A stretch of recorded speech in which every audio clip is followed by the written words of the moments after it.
El tiempo es cerca y es tiempo de velar en oración.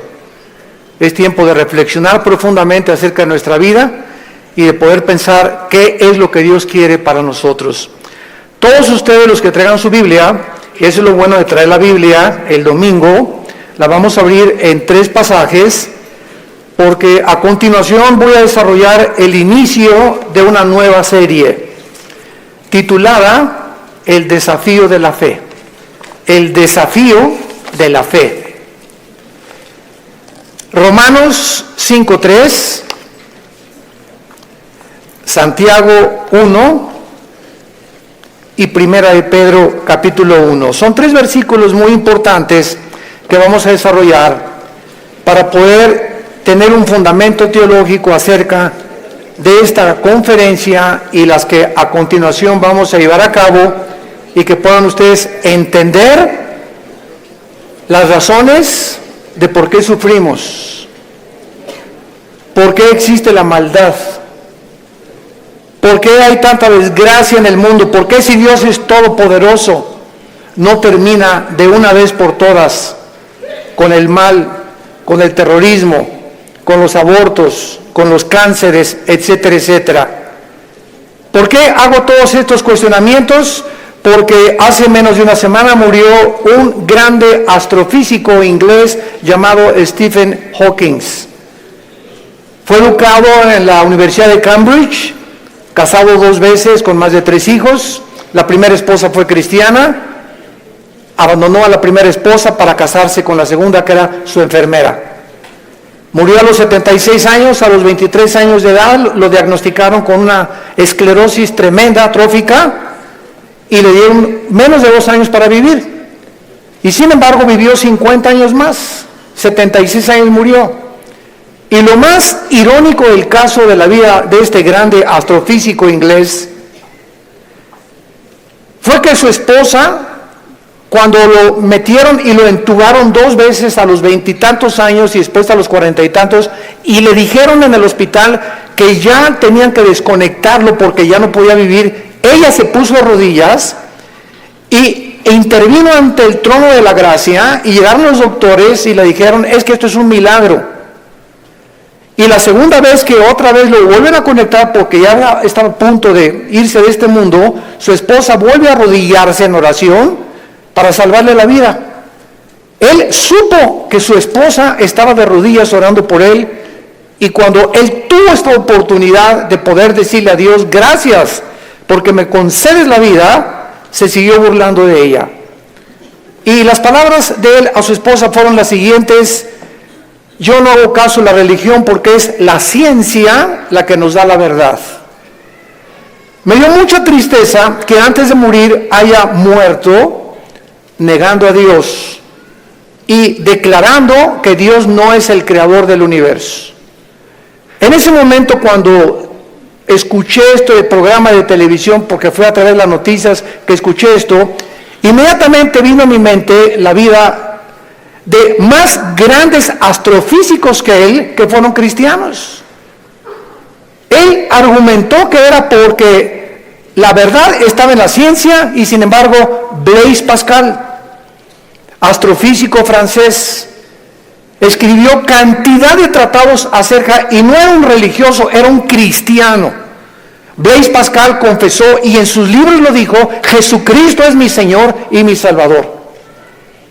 Nadie se puede comparar en la astrofísica con Blaise Pascal. Y después tenemos a Isaac Newton.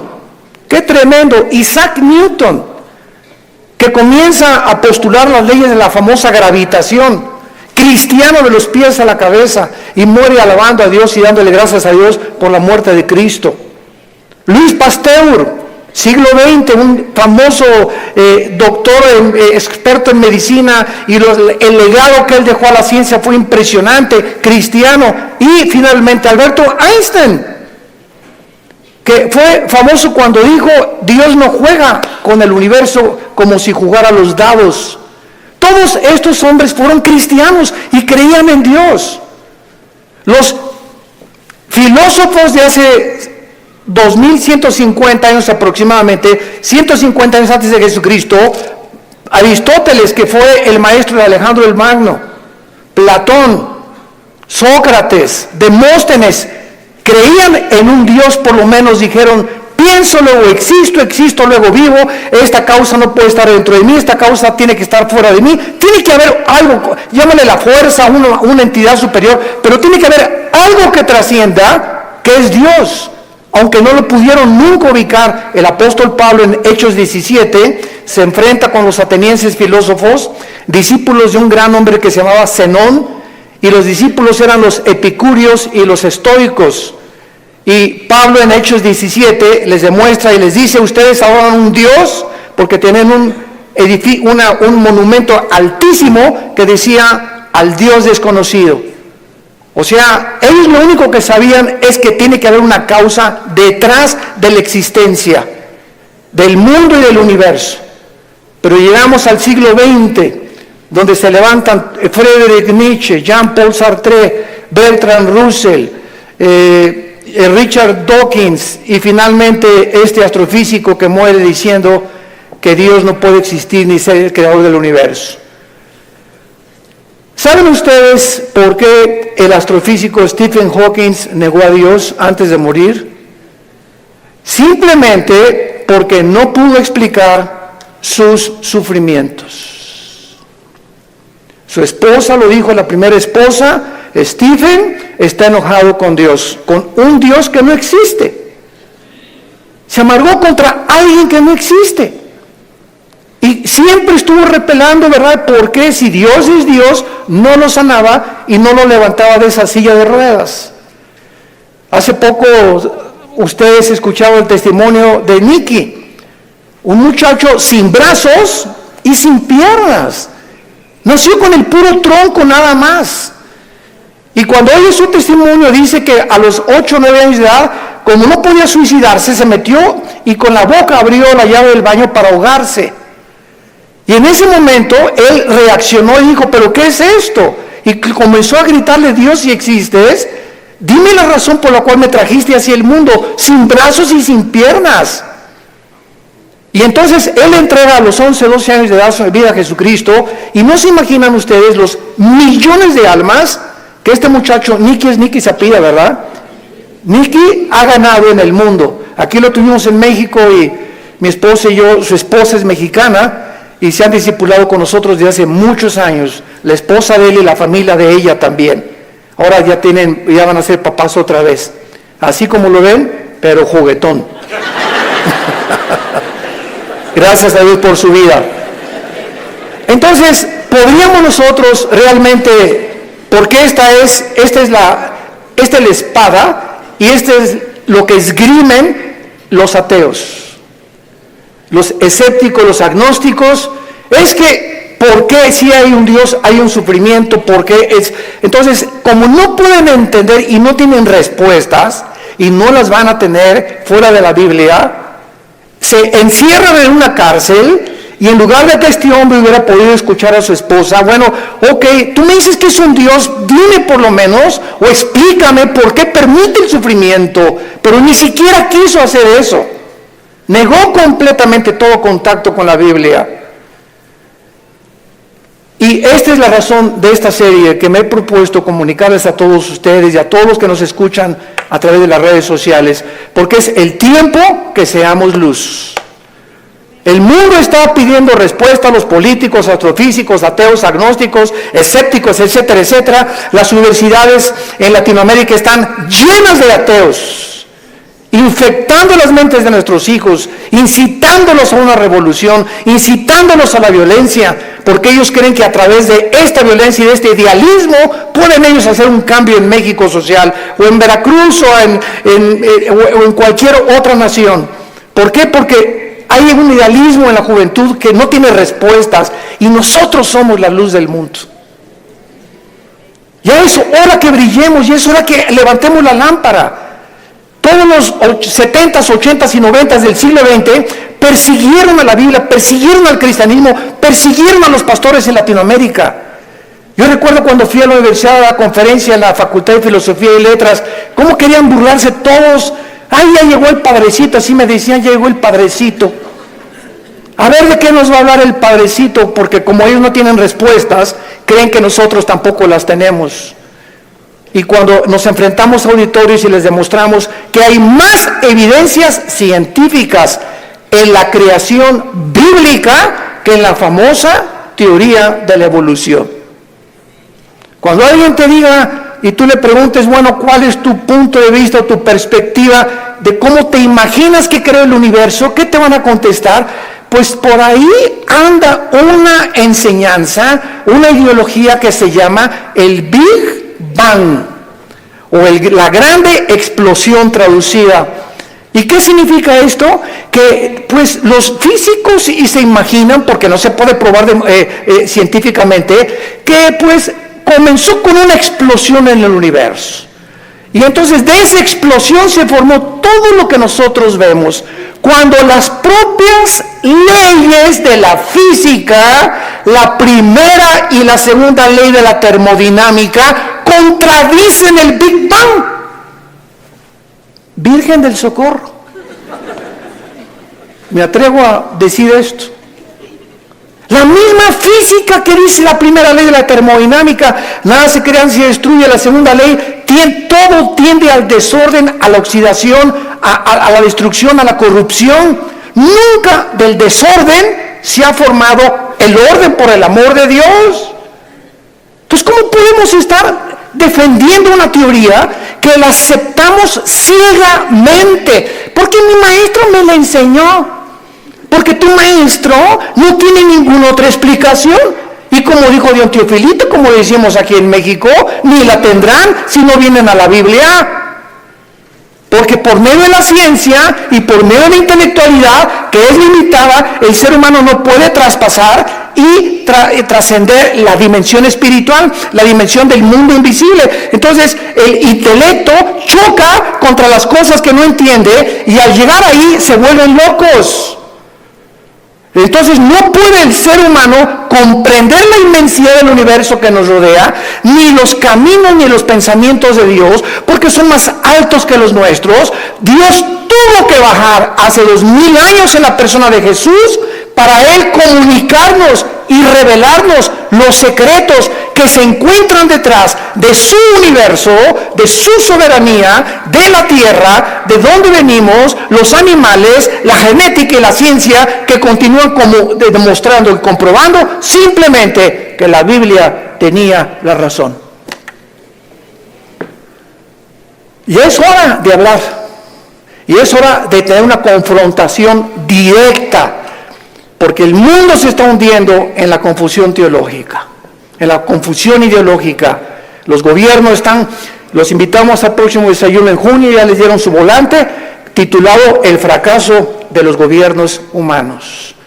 Otra vez, ¿verdad? Vamos a examinar todos los gobiernos, nazismo, fascismo, monarquías, democracias, etcétera, etcétera. ¿Por qué ninguno ha funcionado? ¿Por qué siguen peleándose? ¿Por qué ahorita ya los partidos políticos en todas partes del mundo, ya sus convicciones, los estatutos en los que formaron sus partidos están deshaciéndose y contagiándose con el otro? Es como si nosotros dijéramos, soy cristiano pero me voy a juntar con los mormones y con los musulmanes. Cuando los principios de los musulmanes, los principios de los mormones y el cristianismo se contradicen unos a otros. Entonces, ¿creo realmente que mis convicciones son reales y es la verdad? ¿O necesito otras ideologías porque no estoy seguro de lo que yo creo? Es una tristeza, se están derrumbando ante nuestros ojos todas las ideologías y todas las filosofías del mundo. Los sistemas de pensamiento están confundidísimos como jamás lo habían estado. Gubernamentalmente, teológicamente, filosóficamente, económicamente, es una confusión en el mundo tremenda. Es el estrés por el cual vive la gente, es una incertidumbre de dónde está la verdad, dónde está la luz, quién tiene la verdad. Tú dices que en aquella religión, tú dices que en aquella religión. Discúlpame, en ninguna religión, en la persona de Jesucristo. Porque tú puedes tener X religión sin tener la verdad, ni tener al Hijo de Dios en tu vida. Él fue el que vino y nos dijo: no los católicos, no los evangélicos, no los nazarenos, no los mormones. Jesús dijo: yo soy la verdad. Y cuando Él entra a tu vida, se te caen las vendas. Y de alguna forma el entendimiento se nos comienza a expandir. Y solo Dios, el Espíritu Santo, puede hacer que nuestra mente se abra para que cuando vengamos a la Biblia podamos entender, porque la Biblia, el autor es el Espíritu Santo, necesito al Espíritu Santo morando en mí para comprender los pensamientos de Dios. Ven a la Biblia sin el Espíritu Santo y vas a chocar contra los pensamientos de Dios, porque el hombre natural no entiende las cosas del Espíritu, porque para él son locura, porque estas cosas no se intelectualizan, estas cosas se disciernen espiritualmente. Veamos estos pasajes a continuación que nos van a servir de base para poder dar una explicación y comenzar ya a levantar la bandera de la fe. Dice en Romanos 5, versículo 3, y no solo esto, sino que también nos gloriamos en las tribulaciones, sabiendo que la tribulación produce paciencia. Alguien viene sin el Espíritu Santo y lee este versículo, la conclusión a la que llega dice, esto lo escribió un loco. ¿Cómo puede alguien que está atravesando tribulaciones o problemas gloriarse? Inmediatamente se enfrenta esta persona con una pared. Pero es que esta persona no entiende que las próximas palabras es que estas tribulaciones y estos sufrimientos, Dios los está usando para formar nuestro carácter, que si no sufrieras, de otra manera no podrías aprender muchas cosas en la vida que solamente a través del sufrimiento se aprenden. Dice Salomón en Proverbios, el sufrimiento purifica el corazón. Esta es la razón por la cual comenzamos ya a entender, y cuando comenzamos a entender los pensamientos de Dios, y aunque no vamos a ser libres del sufrimiento, por lo menos Dios va a entrar a nuestra vida y nos va a dar una esperanza para que en ese valle de sombra y de muerte tengamos paz. Para que en medio de las tribulaciones que tú estás atravesando, y en medio del divorcio que estás ahorita enfrentando, y el abandono de tu esposo, y el abandono de tu esposa, y el abandono de tus padres, por lo menos en medio de ese horno de fuego que tú estás atravesando, Jesús está contigo. Y aunque no se va a acabar hasta que Él venga a todas estas cosas, Él nos da la fuerza para resistir hasta el final con gozo. Y la paciencia solamente es el fruto de las pruebas y las tribulaciones. ¿Se imagina lo que la Biblia dice? ¿Y para qué quiere la paciencia, Señor? Si no tienes paciencia, te vas a casar con el chavo equivocado. Si no tienes paciencia, te vas a casar con la muchacha equivocada. Si no tienes paciencia y eres una persona impulsiva que compras y vendes, etcétera, etcétera, sin meditar ni reflexionar nada, vas a comprar la casa equivocada, el carro equivocado, el viaje que Dios no quería que hicieras lo vas a hacer por tu impaciencia, porque por naturaleza somos impacientes. Entonces la Biblia nos comienza a abrir los ojos y nos dice, espérame tantito, la paciencia es una virtud elemental para que puedas tomar decisiones y no te arrepientas el día de mañana. Pues yo quiero la paciencia, Señor. Viene entonces el fuego de la prueba. No tengas miedo de las tribulaciones. Mi esposo, hermano, parece un martillo conmigo, y duro, y duro, y duro, y duro. Hermana, pues mientras más,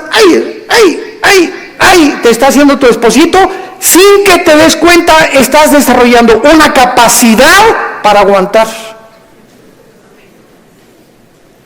Que si no quieres hacer eso, pues sácate un cuchillo y vete sobre él entonces. Y acaba con tus problemas.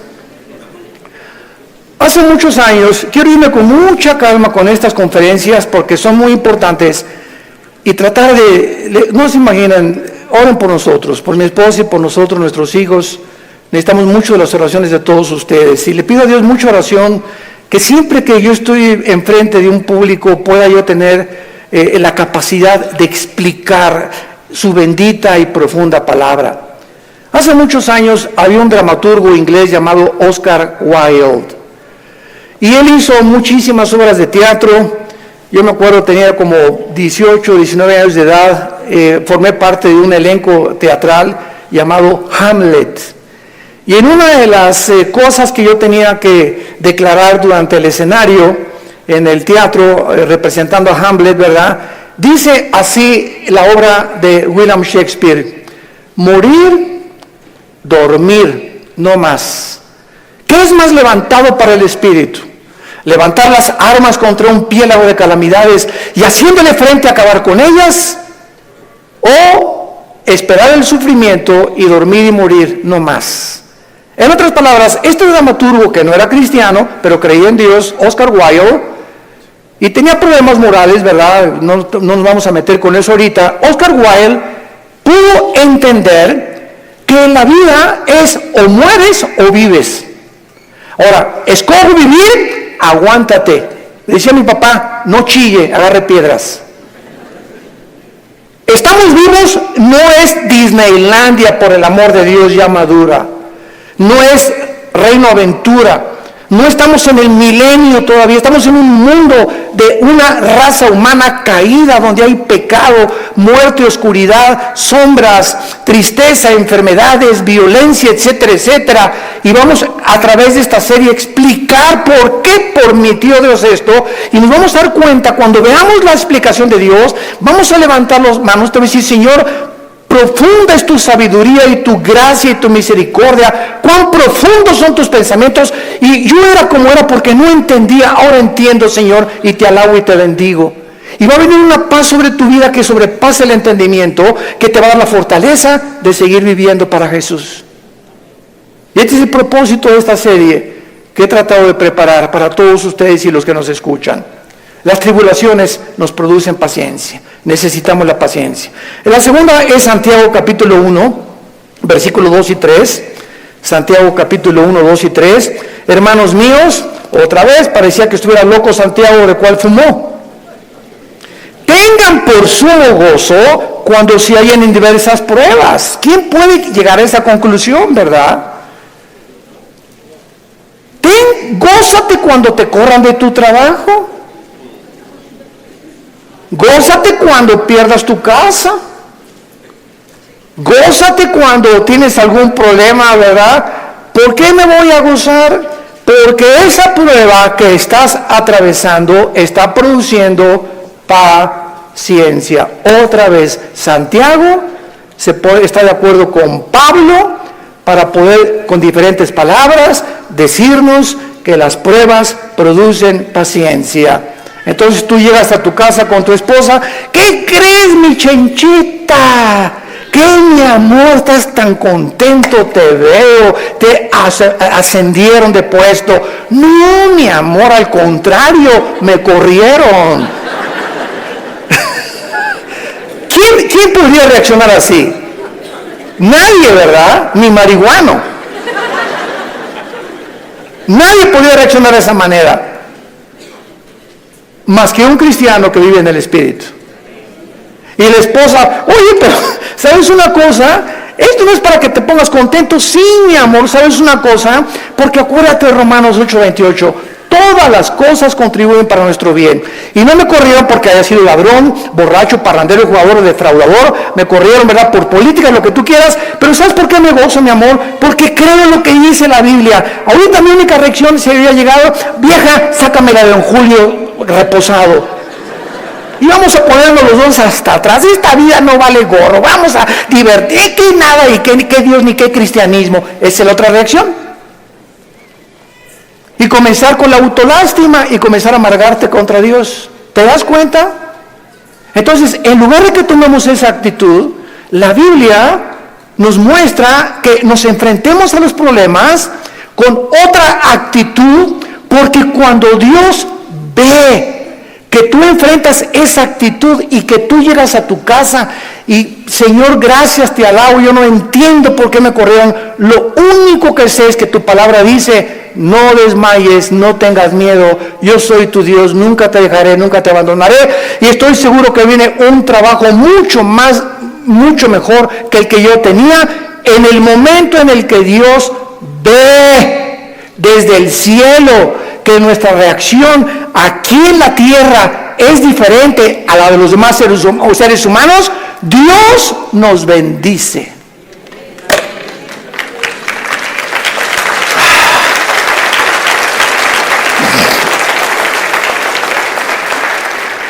Porque sin fe,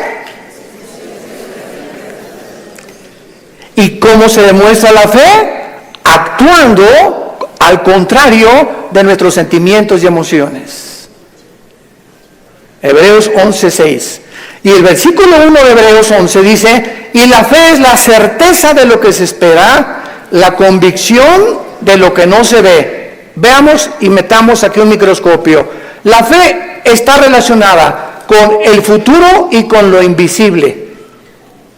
Es una certeza, es una seguridad de algo que está adelante de mí, que estoy esperando, y aunque yo no lo vea, estoy seguro que viene a mi vida. Y además estoy tan convencido, aunque no lo vea. La fe, si no es algo que tú estás esperando y no estás convencido, tu fe es la fe de los demonios. Dice Santiago capítulo 2 que los demonios también creen. Yo creo en Dios. Pero ¿sabes una cosa? Tú dices que crees en Dios intelectualmente, pero no demuestras que tú crees en Dios por la forma como tratas a tu esposa, por la forma como tratas a tus padres, por la forma como ves a las mujeres. Este pueblo, Marcos 7, dijo Jesús, de labios me honra. ¿Cuánta gente hay por todos lados? Iban a desayunos y yo creo en Dios, pero sus acciones, su conducta contradice la piedad que ellos expresan o que creen tener en su corazón. Entonces te vuelves un hipócrita, te vuelves un falso cristiano, porque la fe tiene que, dice Santiago, sin obras no es fe. La salvación es por la fe, pero la forma de demostrar que esa fe es salvífica, que realmente nos ha transformado, es cuando vemos que ha transformado mi vida. Ya no soy el que yo era antes, antier, o hace un mes o hace 6 meses. Ahora cambió mi vida con mi esposa, la forma como veo a mis hijos, la forma como manejo mi negocio, la forma como me relaciono con la gente, la forma como veo a los gobiernos. Cambia completamente mi vida. Y si yo no manifiesto esta actitud o esta nueva conducta, no es cierto que soy cristiano. Y lo vamos a ver en el tercer pasaje, 1 de Pedro capítulo 1. Y ahí vamos a comenzar nuestra serie. Esta es la introducción. En 1 de Pedro capítulo 1, versículo del 6 al 9, escribe el apóstol Pedro, y los recipientes de esta carta eran judíos perseguidos por Roma.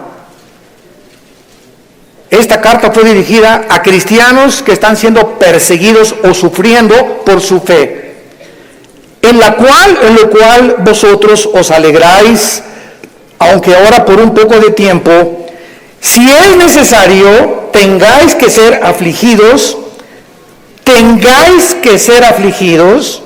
en diversas pruebas, para que sometida a prueba vuestra fe, mucho más preciosa que el oro, el cual, aunque perecedero se prueba, con fuego se hallar en alabanza, gloria y honra, cuando sea manifestado Jesucristo, a quien amáis sin haberle visto, en quien creyendo, aunque ahora no lo veáis, os alegráis con gozo inefable y glorioso, obteniendo el fin de vuestra fe, que es la salvación de vuestras almas.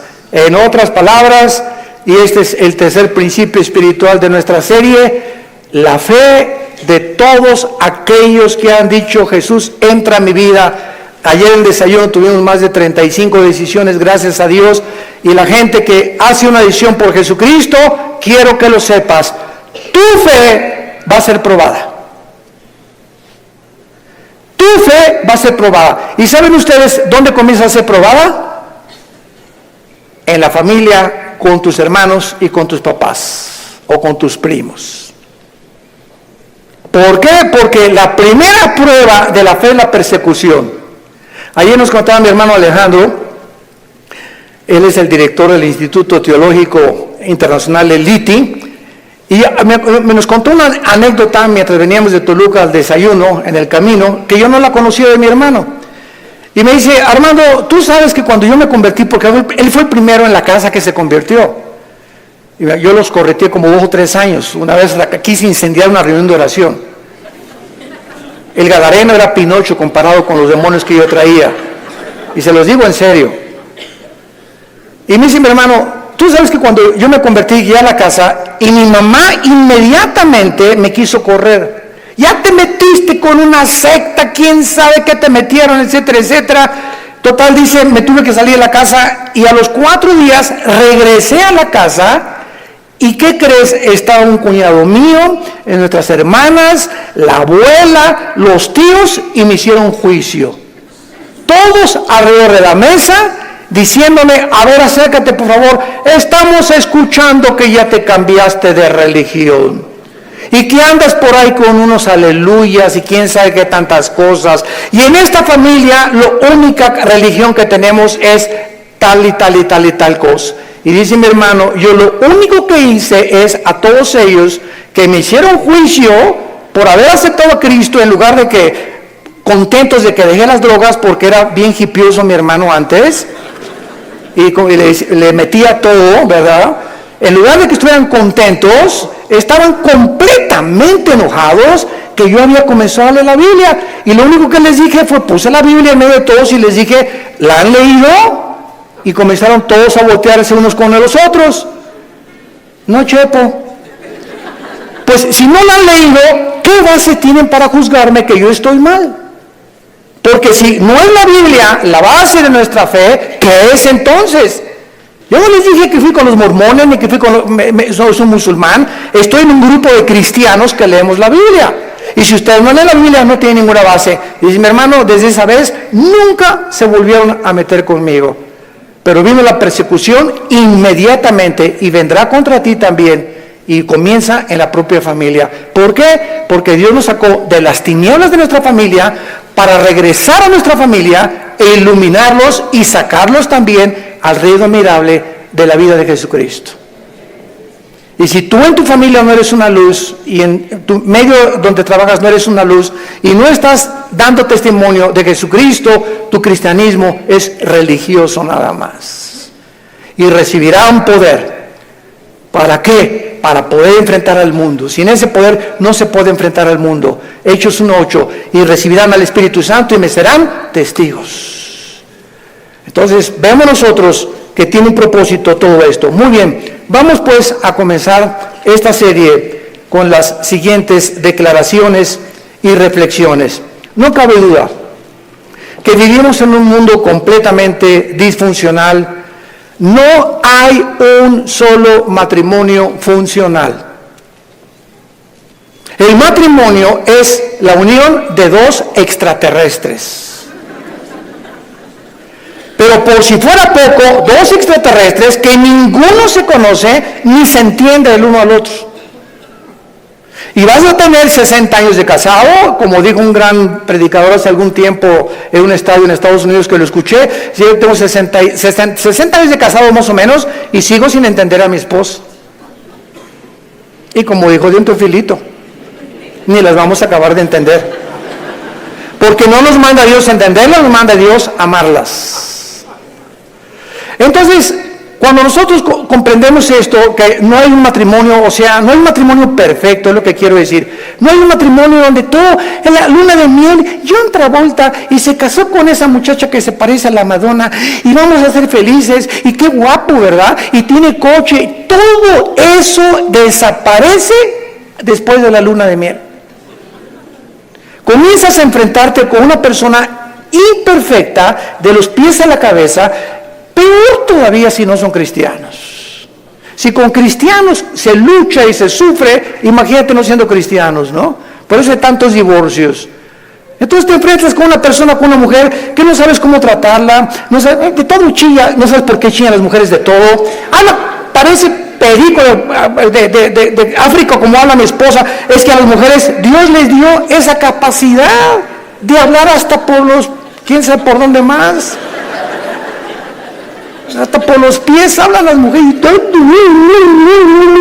Y nosotros, ¿verdad? O sea, tú sabes una cosa, cuando tú hablas con una persona En el momento en que te paras a escuchar a una persona, no sé si ustedes lo sepan, la Biblia nos los muestra, el hecho que te estés concentrando en escuchar lo que está diciendo, estás emanando energía, te estás desgastando. Cuando Jesús le tocó a la mujer, ¿se acuerdan ustedes la mujer con el flujo? A mí me tocó. ¿Por qué? Porque dice, energía salió de mí. Todo el sufrimiento que ella tenía se lo transmitió y Jesús en su hipersensibilidad sintió inmediatamente. Hoy eligieron los apóstoles, pero todo el mundo te toca. No, hay alguien que me tocó con el propósito de recibir algo de mí y lo sentí en mi espíritu. Es una hipersensibilidad espiritual tremenda. Pero cuando tú te sientas con alguien, entonces esta es la razón por la cual mujeres, los hombres nos sentamos y viene tu esposa y 15, 20 minutos y a los 10 minutos no tenemos la capacidad, yo no sé cuántos de ustedes sean superhéroes, ¿no? Pero la mayor parte de los hombres no tenemos la capacidad de oír más de 10, 15 minutos. Comenzamos, sí, amén, gloria a Dios, mi amor. Sí, es cierto, sí, te amo, tienes toda la razón, ¿no? Comenzamos ya con el avión, etcétera, etcétera. Pero ustedes las mujeres, mi esposa se junta con otra mujer, cuando se juntan las pastoras, y 6 horas sin parar. Yo llego a los restaurantes, me recoges a las 7, sí voy a las 7, y ahí está, hoy mi amor, te dejé a las 2 de la tarde, y sigues en la mesa platicando con ellas. Y se despiden, y están en la puerta del restaurante, bye. Y en la noche llega y le siguen hablando por teléfono. Señor mío y Dios mío, Jesús me dijo, soy el burrito que los acompaña. Así son. Dejémoslas, felicitémoslas, pero no las contradigamos, mucho menos, porque así las hizo Dios. Las mujeres tienen 7 días al mes que sus hormonas cambian drásticamente en la famosa menstruación. Y durante esos 7 días no te atrevas a decirle nada. No te atrevas a tocarla tampoco, ni sexualmente tampoco, porque está prohibido en la Biblia. Son tiempos en el que vuela la mosca y se ponen a llorar, hipersensibles. Es una semana en la que hay que yo te llevo el desayuno a tu cama, mi amor, yo le voy a lavar los trastes, yo te lavo la ropa del bebé o lo que sea, ¿verdad? Y comienza el hombre a entender la naturaleza femenina, que no estamos para que ellas nos sirvan, no son nuestras esclavas ni nuestras sirvientas, y cuando comenzamos a darles lo que ellas necesitan, porque las comenzamos a comprender, es cuando vienen las bendiciones de Dios. Es cuando vienen las bendiciones de Dios. ¿Por qué estamos haciendo así? Y no somos mandilones, eso no es ser mandilón, lo hacemos porque Dios nos dice, ama a tu mujer como yo te amé desde la cruz. Con un amor sacrificial. Y cuando yo debo sacrificarte por tu esposa, te voy a bendecir como no te imaginas. Porque el mal que le hagas a tu esposa, se te regresa. Es como un boomerang. Se te regresa, dice en Efesios capítulo 5. Nadie aborreció su propia carne, sino que la cuida y la sustenta como Cristo a la iglesia. El daño, las groserías, los gritos, el adulterio mental que traes contra tu mujer, se te regresa y detiene las bendiciones de Dios. Y vas a comenzarte a encontrar desesperado, ya no te puedes gozar en las pruebas, ni en las tribulaciones, ya no tienes paz, ¿verdad? ¿Por qué? Porque necesitas otra vez venir a la cruz y pedirle perdón a Dios por la forma como has tratado a tu compañera, a tu amante, a tu esposa, a la madre de nuestros hijos. Ahí viene. ¿Por qué lo hacemos? Por la fe. Y sin esta fe es imposible que yo agrade a Dios. Vivimos un mundo disfuncional, tenemos que entender esto. Y todas estas circunstancias nos hacen volvernos a la pregunta, que es la que vamos a desarrollar en esta serie: ¿por qué Dios no detiene la maldad? Muy buena pregunta, muy válida filosóficamente. ¿Por qué Dios no detiene tanta destrucción y tantos sufrimientos? Es la pregunta que permanece en las mentes de la mayor parte del ateísmo, y muchas veces no solamente los ateos, sino también de los mismos cristianos. La única diferencia, escuchen esto, señores ateos que nos escuchan, en cualquier programa que haya en el mundo de televisión o de radio o en cualquier foro, nunca a un ateo ni a un agnóstico le van a hacer estas preguntas, nos las van a hacer a nosotros. Porque los ateos no tienen respuestas. Y como no tienen respuestas, por eso se enojan contra Dios, y por eso se amargan, y por eso dicen que son ateos. Entonces, si el mundo va a cuestionar a algún ser humano para que le responda, no va a ir con los ateos, van a ir con nosotros. A ver, ¿tú qué te dices, cristianito? Dime esto y esto y esto. Hace mucho les conté un incidente que lo he repetido así. Una vez estaba platicando sobre el ateísmo en el Hotel María Isabel, salimos del desayuno hace algunos años y me aborda una persona en el elevador, pero así, ¿verdad? Usted se está así, mucho gusto, ¿cómo está? Y entramos al elevador juntos. Usted dice que es todopoderoso, ¿verdad? Pero con esa actitud, ¿verdad? Usted dice que es todopoderoso, ¿verdad? Sí, efectivamente, Dios es todopoderoso. Y si es todopoderoso, ¿por qué no acaba con el diablo si él tiene poder? Y le voy a decir porque comenzaría con usted.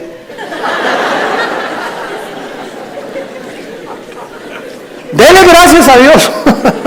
Le cambió completamente su perspectiva, ¿no? O por lo menos ya le di tarea para ir reflexionando ya a su casa, de que hay respuestas y que si realmente Jesús hubiera venido o ahorita acabara con la maldad, acabaría con todos, porque perverso y engañoso es el corazón de todos los seres humanos.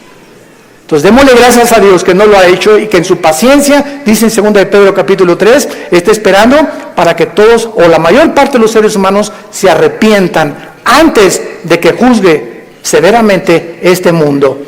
Muy bien, entonces por causa de no tener estas respuestas que demandan sus mentes finitas, cuando una persona astrofísico o ateo demandan respuestas, no se ponen en la posición honesta de decir, bueno, ok, yo ando buscando por qué el sufrimiento y la maldad, pero me voy a poner en una posición honesta.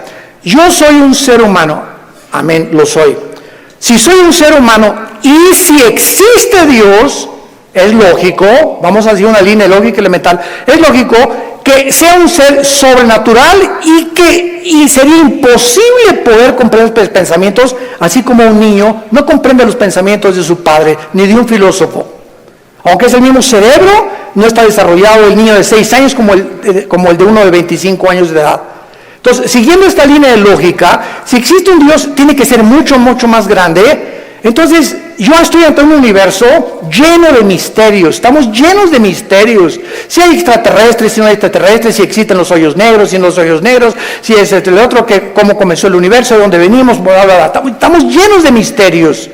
Entonces, estos misterios no voy nunca a comprenderlos con la mente de caracol que tengo, porque si existe Dios, es un ser hiperdimensional. ¿Qué necesito? Buscar dónde lo puedo encontrar. Si existe un Dios, ¿dónde lo puedo encontrar? Entonces, hay mucha gente honesta intelectualmente que se envuelve en religiones. Entonces, por eso Sigmund Freud, el padre del psicoanálisis freudiano, dijo, es que el ser humano busca a Dios porque tiene miedo a la oscuridad y a lo desconocido. Y entonces este temor inconsciente, escribió Freud, es lo que impulsa a muchos seres humanos a buscar a un Dios. Se equivocó completamente, porque aun cuando fuera así y me está guiando el temor a lo desconocido, dice la Biblia, me encontrarás porque me buscarás con todo tu corazón. Yo les confieso en mi caso particular, a los 25 años de edad me encontraba yo en un momento existencial en mi vida, que estaba yo en el lodo, así estaba yo en el suelo completamente. Anduve buscando en tantas religiones y por acá y por allá, también experimenté con algunas drogas, era borracho, parrandero, jugador, mujeriego, me decían el aventurero de Tlalnepantla, aunque no vivía en Tlalnepantla. Y a través de esta crisis existencial, mi hermano ya se había convertido en mi hermano Alejandro. Y caí de rodillas un día porque y los amenacé, llegaba mi hermano con los cristianos, Armando, arrepiéntete, mira, ustedes están locos. Y llegaban ahí, ¿verdad? Y hasta comenzaron a peinar, en ese tiempo se comenzaron a peinar como Jesús, así, y se ponían hasta unas túnicas blancas y me parecían locos, freaks, como le decimos en inglés, ¿no? Y dije, no, están más locos que nada, es la nueva onda, ¿verdad? Y peace and love y todo así, amorosos y todo, no me convencían.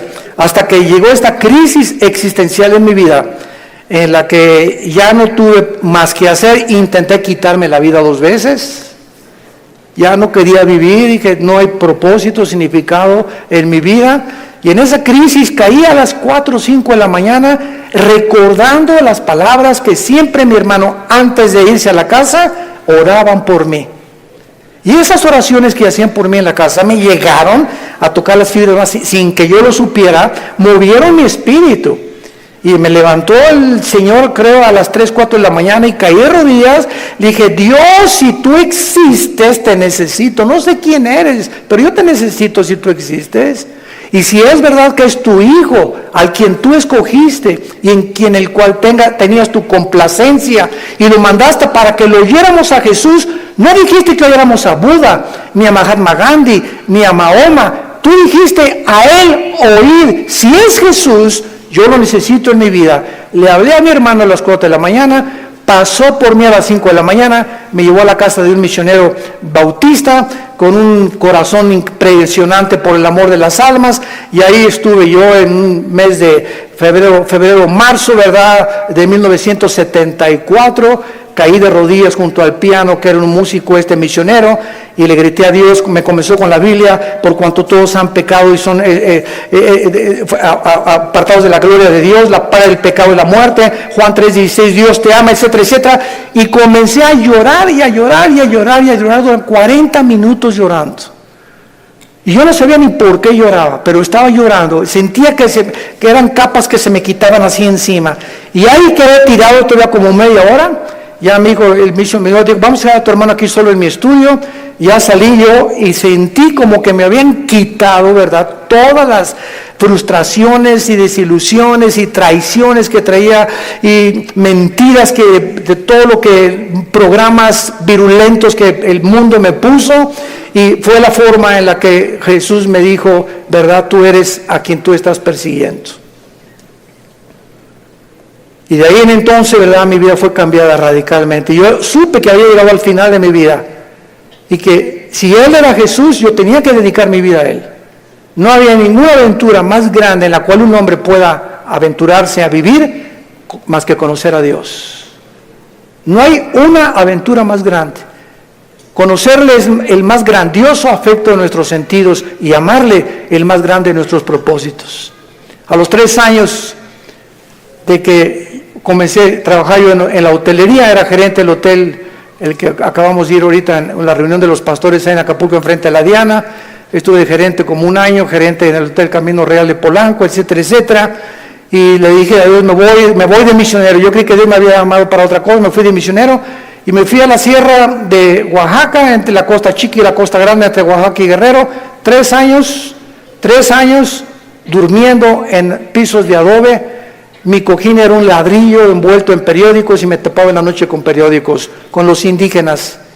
Yo creí que me había llamado Dios para ser misionero, porque los misioneros que conocí en Acapulco me mandaron para que yo fuera, y lo único que me daban era un cheque de $100 al mes. Comíamos lo que pescábamos, las almendras que arrancábamos y los mangos que quitábamos de los árboles durante 3 años de mi vida. Y ahí conocí la máxima de las pobrezas. Más pobre no puede ser. Yo dormido en camas de piedra, hermano, te gané. Eran covachas, estas eran chozas de adobe. Y además había un pueblo ahí que se llamaba El Ciruelo, cerca de Tejucunicuilapa, en la Costa Chica, que era de leprosos. Y me acuerdo que un día me dijeron, ¿por qué están tapados así? Es que son leprosos. Y yo creí a las 2 de la mañana que Dios me había llamado a morir con lepra. Y le dije a las 2 de la mañana, Dios, si ese es mi destino, Señor, aquí estoy. Yo no sabía ni qué contagios era la lepra, ni conocía mucho de la lepra, pero yo creí que Dios me había llamado para morir como un leproso. Y ya, ¿verdad?, pasaron los 3 años, regresé a Acapulco, comencé a predicar, a fundar movimientos de estudios bíblicos en las casas. En 1979 la organización del famoso evangelista, que vamos a orar por él, Luis Palau, se está muriendo de cáncer, por cierto. Tiene cáncer en los pulmones, Luis Palau. Me hablaron a formar parte del equipo de Luis Palau. Del 79, 80 y 81 estuve como evangelista por toda la República, todo Tabasco, Guerrero, Veracruz, pueblito en pueblito, predicando de choza en choza, pueblito. Nos corretearon, nos aventaron piedras, nos aventaron palos, me lastimaron 2 veces, me enfermé con malaria, me enfermé con calentura de 40 grados, etcétera, etcétera. Y todas estas fueron, ¿qué cosa? Pruebas. Dios estaba forjando carácter en mi vida, que era muy importante para lo que más tarde me tenía que enseñar. Y el secreto, quiero decirles a ustedes, el más grande secreto de la vida es no amargarte. Es el más grande secreto de la vida cristiana. Un cristiano amargado no entra a la tierra de Canaán. No pasas Canaán. Dice Hebreos 12 que bloquea la gracia de Dios la amargura. No importa lo que nos hayan hecho, lo que nos digan. Me acuerdo en los 80s cómo nos calumniaron. Me dijeron que me había casado 4 veces, que tenía hijos hasta en Iztapalapa, 15. Bueno, es increíble. Y todavía me dicen que de vez en cuando han oído esos rumores, ¿no? Ya le gané a Salomón. Puras mentiras. Pero el diablo es encargado de verdad de buscar la forma de desprestigiarte, de impedir. Pero ¿sabes una cosa? Que nuestro destino no depende de lo que la gente piensa. Nuestro destino depende de Dios. Y nadie puede arrebatarte ese destino que Dios te ha dado. Nadie, absolutamente nadie. Y para terminar, sí existen respuestas, y mientras todo se aclara, y mientras nuestra poca y chica y limitadamente intelectual comprende, y ahorita comenzamos ya con el Espíritu Santo a entender muchas cosas más que sin el Espíritu Santo imposible poder comprenderlas, Dios nos deja 2 consuelos. El primero, la resurrección de nuestra vida. Vamos a volver a vivir. Hijo, ten calma. No importa lo que estás pasando, cuando tú mueras y resucites, vas a tener el cuerpo que anhelabas tener. Si eras chaparrito y pelón, vas a ver el cuerpo que te voy a dar. Si te decían la tintorera de Tlanepantla, vas a ver la belleza que te voy a dar. Y lo que hemos sufrido, las enfermedades, todo lo que pasemos aquí, no nos imaginamos. Y la esperanza de que vamos a tener un cuerpo fue que Jesús se levantó de los muertos. Él es la esperanza y la gloria de nosotros. Vamos a volver a vivir. Y todo lo que hayamos sufrido y lo que hayamos afligido, y si acabaste en silla de ruedas o no silla de ruedas, o con cáncer o no cáncer, o lo que hayas pasado, no va a ser comparable con las glorias que en nosotros se van a manifestar. Y la segunda consuelo es que vamos nosotros realmente a tener un mundo nuevo, donde reine la justicia y la paz y la equidad.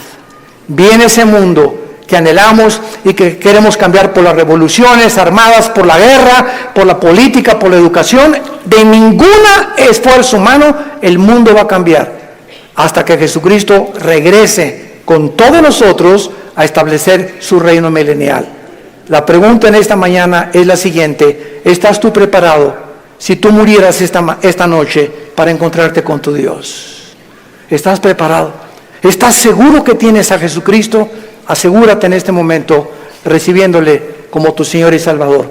Inclina tu cabeza y dile estas palabras. Señor mío y Dios mío, aún no te entiendo, pero he comprendido que no necesito entender todas las cosas, más que una sola: te necesito. Sé que tú en la cruz enviaste a tu Hijo a pagar con su sangre por mis pecados, y que la resurrección de Jesucristo transformó el imperio romano, transformó la historia humana, al grado que la historia se cuenta antes y después de la vida de Jesús. Señor Jesús, gracias por esta muerte en mi lugar. Creo que con tu sangre pagaste lo que yo no podía pagar jamás. Y creo, como resucitaste de los muertos, que estás vivo. Y en este instante te pido, porque creo que vives, que entres a mi corazón. Señor, te necesito. Yo sé que con el tiempo comenzarán a caerse las cortinas de mi mente y comenzaré a comprender más y más cosas que ahora no entiendo, pero lo único que sé es que te necesito, que moriste en mi lugar y que nunca me dejarás ni me desampararás. Te recibo como mi Señor y mi Salvador. Amén. ¿Qué haríamos sin la Biblia? ¿Qué haríamos sin este maravilloso libro? El libro de los libros. Todos ustedes en esta mañana que por primera vez han hecho esta oración, nos gustaría bendecirles y saludarles. Y si tú en esta mañana hiciste esta oración por primera vez, ahí desde tu lugar te pido que te pongas de pie. Párense los que hicieron esta oración invitando a Cristo a sus vidas. Gracias a Dios. ¿Cuánta gente? Que Dios los bendiga.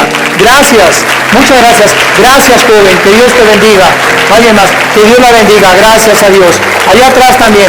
Muchas gracias. Gracias, Señor. Gracias, señorita. Gracias, joven. Que Dios te bendiga.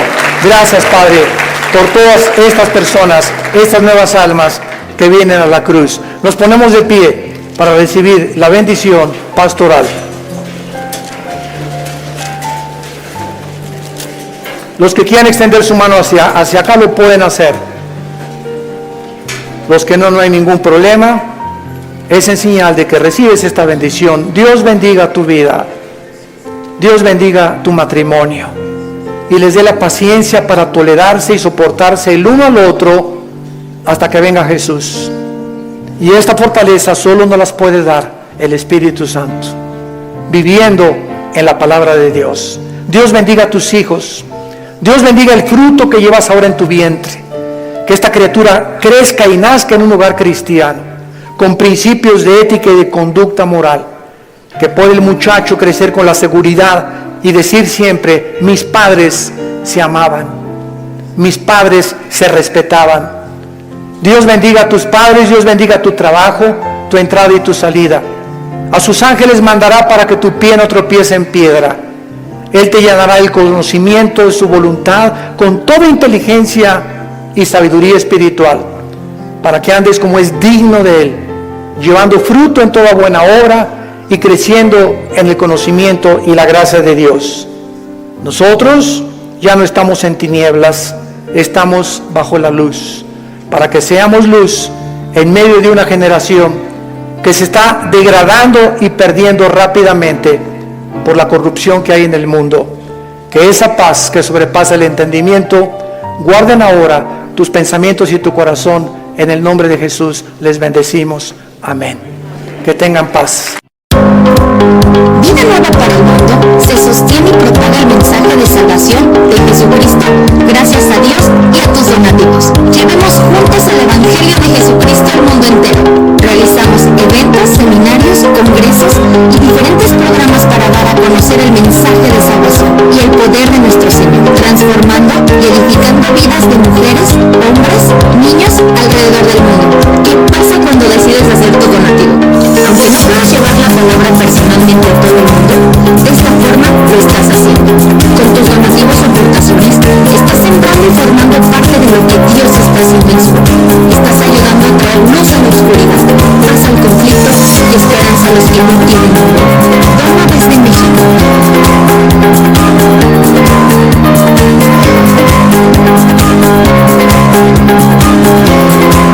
Dona desde Estados Unidos.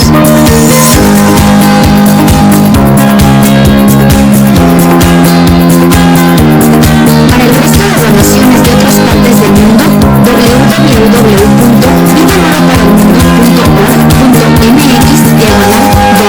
Estamos cumpliendo la gran comisión.